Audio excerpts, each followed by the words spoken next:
10 deputados e 3 senadores respondem às ações do Supremo Tribunal Federal. E o principal investigado é o ex-presidente Jair Bolsonaro. Os processos ajuizados pela coligação de Lula contestam a suposta desinformação na eleição e a comemoração do 7 de setembro. Os autos estão em diferentes fases de andamento e podem levar no extremo a inelegibilidade dos envolvidos. É possível até acontecer a perda de mandato caso as ações sejam julgadas procedentes.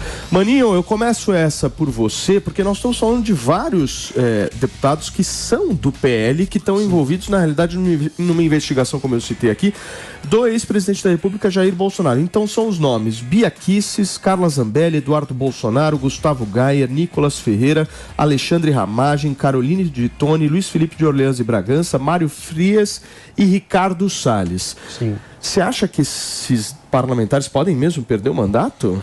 Olha, isso seria uma medida muito extrema. Eu vejo com muita ressalva, com muito receio a ideia... Primeiro, bom dia para todo mundo. Bom dia. Não tinha dado ainda.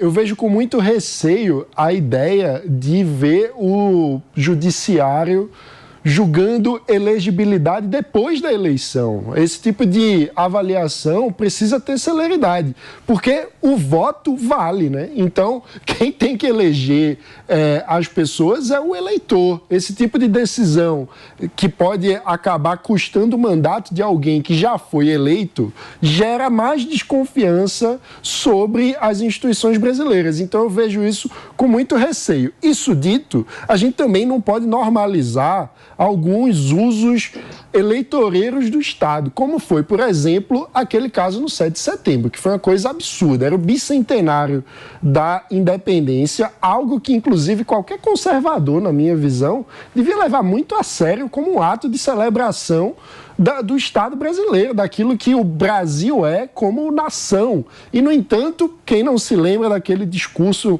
bizarro do Bolsonaro que transformou o 7 de setembro num comício gritando imbrochável, imbrochável, imbrochável, junto com a população. O que é que a capacidade sexual suposta do presidente da República tem a ver com a celebração do bicentenário da independência? Nada. Aquilo ali foi um ato de culto à personalidade e aos atributos sexuais supostos do então presidente. Mas a investigação não passa sobre isso, né? A investigação... Uma delas é sobre isso, que é sobre o uso que foi feito da celebração... das imagens. Do bicentenário. Não, o próprio evento, porque aquele era um evento de celebração do bicentenário da independência, no 7 de setembro.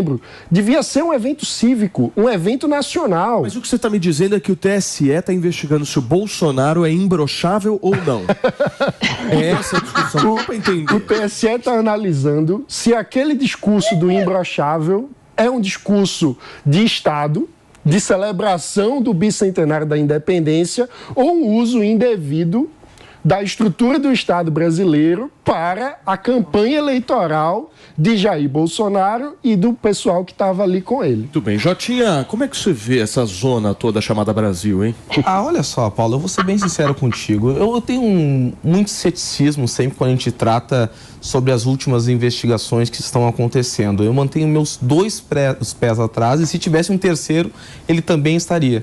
Porque, infelizmente, agora o senador Girão estava comentando sobre isso, quando a gente trata sobre a popularização que acabou acontecendo, sobre o aspecto das pessoas estarem tão atentas ao que o STF está fazendo, as pessoas verem o Supremo Tribunal Federal, a população comum, como algo fundamental para que elas possam decidir o seu dia a dia. Então não está mais somente no âmbito político, legislativo ou do executivo. Agora está também no STF. Então quando o STF passa a ter esse arbítrio de ir para o Congresso, negociar as pautas que serão pautadas, ir para o Congresso, dizer aquilo que pode, aquilo que não pode, bater na porta do presidente da Câmara dos Deputados e dizer o que quer que seja votado, o que não quer que seja votado, faz o inquérito das fake news, que muitas vezes passa por cima das próprias prerrogativas que são estabelecidas pelo Poder Judiciário, a gente passa a olhar tudo com muito mais ceticismo, né? Cabe ressaltar aqui que o Mano trouxe muito bem colocado a questão que o voto ainda vale. Nem isso eu tenho mais certeza. Haja visto que vem acontecido recentemente com o próprio Deltan Dallagnol já está na mira, inclusive, do senador Sérgio Moro, né? Porque se tirarem 13 parlamentares, vamos tentar fazer uma conta rápida disso, porque só o Eduardo Bolsonaro é 1 milhão de votos, é isso? 1 milhão? Seriam 700, vários milhões de votos. Carla Zambelli, pelo menos uns 600. A Bia Kicis também foi bem votada lá. É uma representatividade muito grande, né, Antoninha? Todo mundo muito bem votado. Agora, eles estão alegando o quê para poder caçar esses...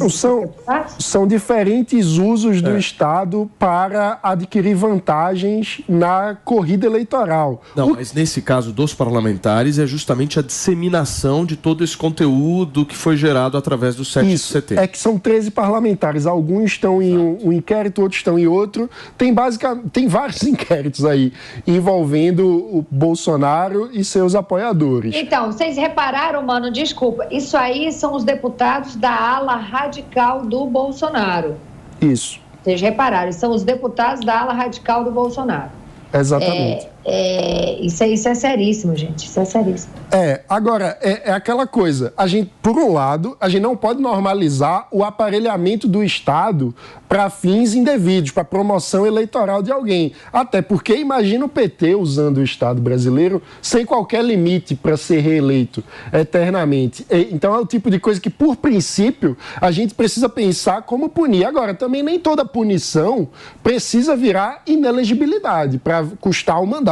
Então, é preciso separar as coisas e ver com cautela. A gente tem que punir o uso indevido do Estado, mas respeitar a autonomia do eleitor. A gente não pode ficar usando o judiciário para caçar mandato assim como se não fosse nada. Mas nesse caso, se o Bolsonaro for condenado à inelegibilidade, não vai valer porque ele já foi pela ação do PDT, né? Ou seja, ficam ações uma acima da outra. Exatamente. Olha só, gente, o deputado